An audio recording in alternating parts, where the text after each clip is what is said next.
না না দাদা, দেরি কি আর এমনি এমনি হচ্ছে?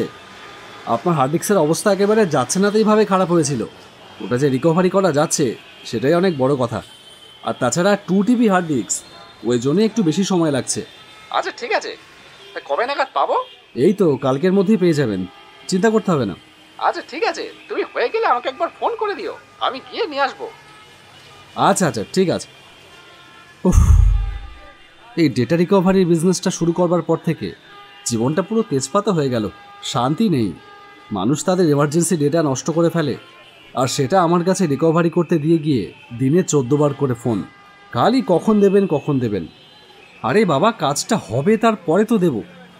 না না, এবার ভাবছি ব্যবসাটাকে একটু অন্যরকমভাবে সাজাতে হবে। একজনকে রাখতে হবে এই ফোন টোনে কথা বলবার জন্য। এত বক বক করে পারা যায় না, আর এত কথা ফোনে বললে কাজটাই বা করবো কখন? এই দেখো, বলতে না বলতেই আবার ফোন। দেখি কি আবার আননোন নাম্বার। হ্যালো হ্যালো, আপনি হার্ড ডিস্ক থেকে ডেটা রিকভারির কাজ করেন? হ্যাঁ করি, কে বলছেন? আমি শোকপুকুর থানা থেকে ওসি প্রতাপ সামন্ত কথা বলছি। আপনাকে একবার আমাদের এখানে আসতে হবে, শোকপুকুর থানায়। থানা থেকে শুনে বুকটা ছ্যাদ করে উঠল। ক্রিটিক্যাল কেস মনে হচ্ছে। কি ব্যাপার একটু বলেন যদি কাইন্ডলি। আসলে এখানে গতকাল রাতে একটা মার্ডার হয়েছে। ঘটনাস্থলে সিসিটিভি ক্যামেরা ছিল, কিন্তু আনফর্চুনেটলি আমরা সিসিটিভির হার্ড ডিস্কটা করাপ্ট করে ফেলেছি। মানে ঘাটাঘাটি করতে গিয়ে হয়তো কোনোভাবে টেকনিক্যাল ব্যাপার বোঝেনি তো। ওই হার্ড ডিস্কে কাল রাতে মার্ডারের রেকর্ডেড ফুটেজ পাবো বলেই আমরা মনে করছি। সেজন্য ওটা যেভাবেই হোক আপনাকে রিকভার করে দিতেই হবে। তার জন্য আপনার যা চার্জ হয় আপনি সেটা নেবেন। আচ্ছা ঠিক আছে স্যার, আমি আজকেই আসছি। আপনি একটু আমার এই নাম্বারে হোয়াটসঅ্যাপে লাইভ লোকেশনটা পাঠিয়ে দেবেন। কেসটা সিরিয়াস, এরকম কাজ আগে কোনোদিনও করিনি, তবে মজাও আছে মনে হচ্ছে। সরকারি কাজ যদি ঠিকভাবে করতে পারি তাহলে এরপর থেকে সরকারি অনেক বড় বড় বাজেটও কাজ পেতে পারি। আর আমি তো শুধু ডেটা রিকভারিই করি না, কম্পিউটার বিক্রিও তো করি। দু একটা কম্পিউটার সেল হলেও তো হতে পারে। এই তো লোকেশনটাও চলে এসেছে। না, শীত পড়তে শুরু করেছে, বেলাটাও ছোট, 5টা বাজলেই অন্ধকার হয়ে যাবে। তাছাড়া শুকপুকুর জায়গাটা এখান থেকে অনেকটাই দূর, তেমন ভালো একটা চিনিও তো না। বেশি দেরি করা যাবে না, বেলা থাকতে থাকতে বেরিয়ে পড়ি।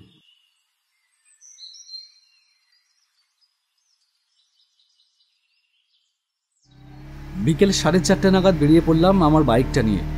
শীত এখনও তেমন পড়েনি, তবে বাইক জোরে চালালে হাওয়ায় বেশ একটা শীত শীত করে, তাই তাড়াহুড়ো না করে ধীরে সুস্থেই বাইক চালাচ্ছিলাম।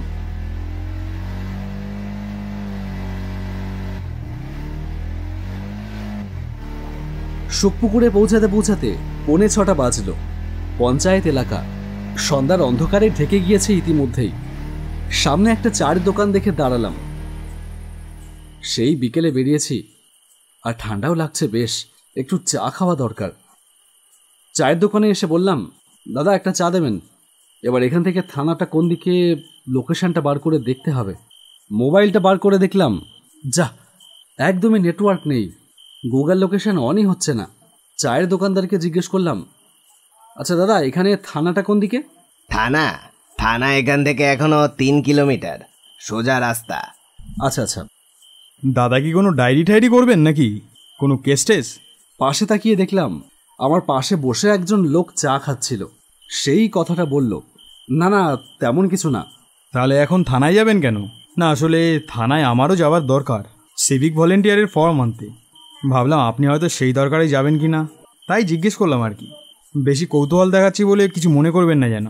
না না, আমাকে থানা থেকে ফোন করেছিল একটা হার্ড ডিস্কের ডেটা রিকভারির ব্যাপারে। নিন চা নিন। তা আপনি কি ডেটা রিকভারি করেন? হ্যাঁ, শুধু ডেটা রিকভারি না, আমার হাবড়ায় একটা কম্পিউটার সেল অ্যান্ড সার্ভিস রয়েছে। আচ্ছা বেশ, খুব ভালো। লোকটা চা খাওয়া শেষ করে কাপটা পাশের ডাস্টবিনে ফেলে চলে গেল। আমিও চা খেয়ে বেরিয়ে পড়লাম। হ্যালো রতন। কিছু দূর যেতেই বুঝলাম কিছু একটা গড়বড় হয়েছে। বাইকটা দাঁড় করিয়ে নেমে দাঁড়িয়ে দেখলাম চাকা পাংচার। যা বাবা, এ কি বিপদে পড়লাম। এবার কি করব? আশেপাশে পাংচার সারাবার দোকান কোথায় কে জানে। কাউকে যে জিজ্ঞেস করব তেমন একটা লোকেও তো রাস্তায় দেখছি না। হঠাৎ মনে পড়ল থানায় একবার ফোন করলে হয় না? সেটাই বরং সব থেকে ভালো হবে। ফোনটা বার করে নাম্বারটা ডায়াল করলাম। হ্যালো, হ্যাঁ স্যার, আমি বিধান বলছি মুখার্জি কম্পিউটার থেকে। ওই যে আপনি ফোন করেছিলেন ডেটা রিকভারির জন্য। হ্যাঁ হ্যাঁ, বলুন কি খবর, আপনি চলে এসেছেন? হ্যাঁ স্যার, সুখপুকুরে তো এসেছি, কিন্তু একটা সমস্যা হয়ে গেছে স্যার। আমার বাইকটা হঠাৎ পাংচার হয়ে গেছে। সে কি? আচ্ছা, আপনি এখন কোথায় আছেন? মানে জায়গাটার নামটা বলতে পারবেন? না স্যার, নাম তো বলতে পারবো না, তবে একটা চায়ের দোকানে বসেছিলাম একটু চা খাওয়ার জন্য। ওই চায়ের দোকানের লোকটা বলছিল যে এখান থেকে নাকি এখনো প্রায় 3 কিলোমিটার দূরে থানাটা। আচ্ছা আচ্ছা, ঠিক আছে, আপনি এক কাজ করুন, আপনি আমাকে লাইভ লোকেশনটা পাঠান, আমি গাড়ি পাঠিয়ে দিচ্ছি, আপনাকে গিয়ে নিয়ে আসবে। আর তার সাথে একটা মিস্ত্রিও পাঠাচ্ছি, সে আপনার বাইকের পাংচার সারিয়ে থানায় নিয়ে আসবে। কি বলেছে? ধন্যবাদ দেবো স্যার। আমি আপনাকে এক্ষুনি আমার লোকেশনটা পাঠিয়ে দিচ্ছি। লোকেশনটা পাঠিয়ে দাঁড়িয়ে থাকলাম রাস্তায়। অবাক হয়ে একটা জিনিস লক্ষ্য করলাম, রাস্তায় কোনো জনমানুষের দেখা মেলেনি এখনো পর্যন্ত। একটা টোটো অটো কিছুই গেল না এই পর্যন্ত রাস্তা দিয়ে। কাল রাতে এই সুখপুকুরে একটা খুন হয়েছে, সেই আতঙ্কেই কি কেউ বাড়ি থেকে বেরোচ্ছে না? হতেই পারে গ্রামগঞ্জের ব্যাপার। বেশ কিছুক্ষণ দাঁড়িয়ে আছি, কিন্তু পুলিশের গাড়ি তো এলো না। প্রায় 1 ঘন্টা হতে চলল, কি হলো কে জানে।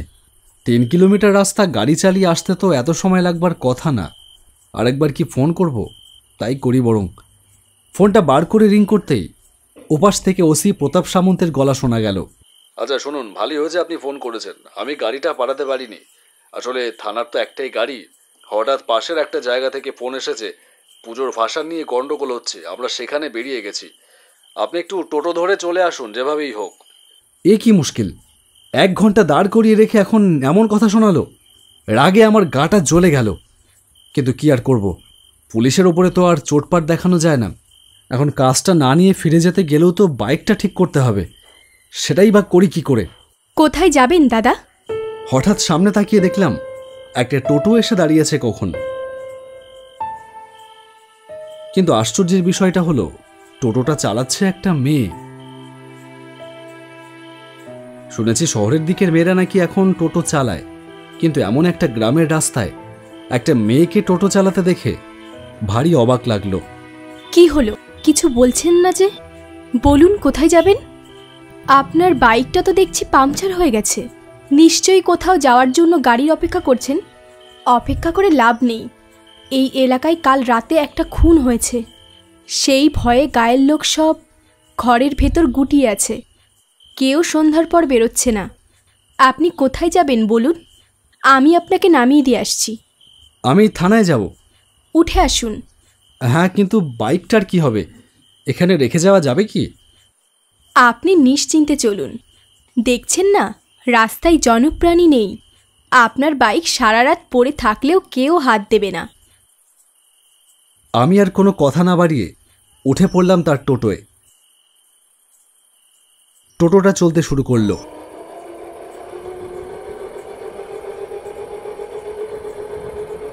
কিছুক্ষণ পরে আমি বললাম, কেউ ভয়ে রাস্তায় বেরোয়নি, তা আপনি বেরিয়েছেন যে? আপনার বুঝি ভয় করে না? তাছাড়া আপনি মেয়ে, তাই তো? ভয় করার অবকাশ কোথায় দাদা? ঘরে অসুস্থ মা, তার চিকিৎসার জন্য গাদা গাদা টাকা লাগে। ছোট ভাইটা ডাক্তার হওয়ার স্বপ্ন দেখে, তাকে তো একটু ভালো করে পড়াতে হবে বলুন। সেই সব খরচ জোগাতে গেলে ভয় লজ্জা এসবের মাথা খেতেই হয়, না হলে হয় না যে। মেয়েটার সাবলীল উত্তর আমাকে মুগ্ধ করল। লড়াই করবার অদম্য মানসিকতা রয়েছে মেয়েটার ভেতরে। এরাই তো আমার দেশের মেয়ে, যারা রান্নাঘরে খুন্তিও ধরতে পারে, আবার 22 গজে ব্যাট হাতে বাঘিনীর মতন দাঁড়িয়ে দেশকে বিশ্বকাপও এনে দিতে পারে। বড় গর্ব হলো মেয়েটার জন্য।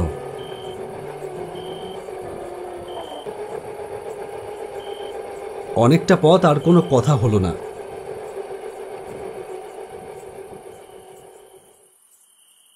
নিন, থানা এসে গেছে, নামুন। অনেক ধন্যবাদ আপনাকে। কত দেব? 50 টাকা। মেয়েটা টাকা নিয়ে একটু নিঃশব্দে হাসল, তারপর টোটো চালিয়ে নিঃশব্দে চলে গেল। দূরে অন্ধকার রাস্তায় কোথায় যেন মিলিয়ে গেল তার টোটোটা।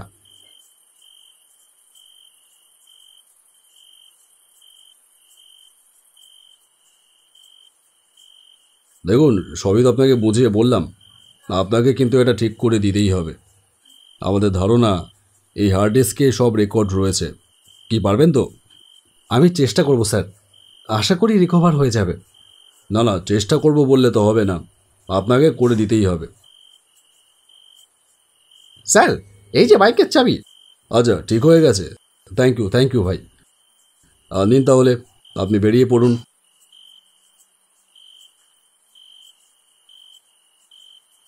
থানা থেকে বেরিয়ে বাড়ি ফেরবার পথ ধরলাম। রাত হয়েছে অনেকটাই। রাস্তার দুধারে খা খা নির্জনতা। এমন নির্জন রাত আমি জীবনে কখনো দেখিনি। অনেকটা রাস্তা চলে আসবার পরে দেখলাম এক জায়গায় রাস্তার মধ্যে একটা মোটা গাছের ডাল পড়ে রয়েছে। রাস্তাটা বন্ধ হয়ে রয়েছে সেই জন্য। সে কি, ঝড় নেই বৃষ্টি নেই, এমন একটা মোটা ডাল রাস্তার মাঝখানে ভেঙে পড়ল কি করে? না, এটাকে না সরালে তো যেতেও পারবো না। এত মোটা ডাল আমি একা একা কি সরাতে পারবো? বাইক থেকে নেমে হেঁটে গেলাম সেই দিকে। আর তক্ষুনি আমার মাথায় পেছন থেকে কি যেন একটা এসে সজোরে আঘাত করলো, আর আমি হুমড়ি খেয়ে পড়ে গেলাম মাটিতে।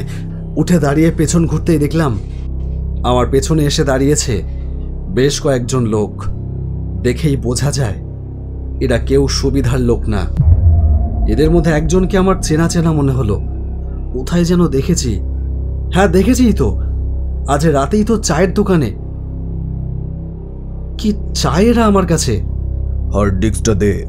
কোন হার্ড ডিস্ক? ন্যাকা সেজো না জাদু। কোন হার্ড ডিস্ক সেটা জানো না বুঝি? যে হার্ড ডিস্কটা নিয়ে এলে থানা থেকে রিকভার করবে বলে, সেটার কথা বলছি। ওটা ওটা আপনাকে দিতে যাব কেন? দেখ, ভালোই ওটা দিয়ে ঘরের ছেলে ঘরে ফিরে যা। বেকার ঝামেলায় জড়াস না। দে দে দে, হার্ড ডিস্কটা দে। দেখুন, আমি কিন্তু থানায় ফোন করব। তাই নাকি? থানায় ফোন করতে হলে তোকে 10টা নাম্বার ডায়াল করতে হবে। আর আমি এখান থেকে একবার ট্রিগারটা টিপলেই তোর প্রাণটা আগে বেরোবে, হার্ড ডিস্কটা পরে। তার মানে তোরাই কাল রাতে মার্ডারটা করেছিস আর প্রমাণ লোপাটের জন্য হার্ড ডিস্কটা কেড়ে নিতে এসেছিস। আর আপনি, আমারই বোকামো হয়েছে আপনাকে তখন থানায় যাওয়ার কথাটা বলে। কিন্তু হার্ড ডিস্ক আমি দেব না। তোদের মতন ক্রিমিনালদের শাস্তি হওয়াটা দরকার। এত বড় স্পর্ধা? তাহলে নে, মর। এ কি করে সম্ভব? কিভাবে হচ্ছে এটা? কি ভেবেছিলি এইভাবেই পার পেয়ে যাবি? তা তো হবে না। তোদের শাস্তি পেতেই হবে। তোরা কিছুতেই ছাড়া পাবি না। এ কি সুজাতা, তুমি তো... হ্যাঁ, আমি মরে গেছি, তাই তো? তুই আমাকে অত্যাচার করে মেরেছিস, কিন্তু আমার আত্মা তো মুক্তি পায়নি। মুক্তি পাবে তোদের শাস্তি পেতে দেখে। এই তোদের মতো নরকে কীটদের জন্য মেয়েরা রাতের বেলায় কাজে বেরোতে ভয় পায়। রাত মেয়েদের কাছে আতঙ্কের। এই তোদের মতন জানোয়ারদের জন্য। টোটো চালিয়ে আমিও তো সেদিন বাড়িতেই ফিরছিলাম। পেটের দায়ে আমাকে মেয়ে হয়েও টোটো চালাতে হয়। তোরা আমার উপর হামলে পড়লি, আমাকে টেনে নিয়ে গেলি ওই গোডাউনের ভেতর। তারপর আমার সর্বনাশ করে আমাকে খুন করলি। তোরা তখন জানতিস না যে ওখানে সিসি ক্যামেরা লাগানো ছিল। আমি এখন প্রেত। আমি চাইলেই তোদের শেষ করে দিতে পারি, কিন্তু তা হলেও অপরাধ শেষ হবে না। আমি চাই তোরা আইনের পথে শাস্তি পা, কঠিনতম শাস্তি, যাতে আর কেউ এই অপরাধ করবার আগে তাদের বুক কেঁপে ওঠে ভয়ে। যান দাদা, আপনি চলে যান, আর এই জানোয়ারদের কঠিনতম শাস্তির ব্যবস্থা করুন। তাহলেই আমার আত্মা মুক্তি পাবে। ফিরে এসে 2 দিনের মধ্যে হার্ড ডিস্কটা ঠিক করে ফেললাম। তারপর সেটা জমা দিলাম থানায়। বিচার হলো ন্যায়ের পথে। প্রতিটা অপরাধীর যোগ্য শাস্তি হলো।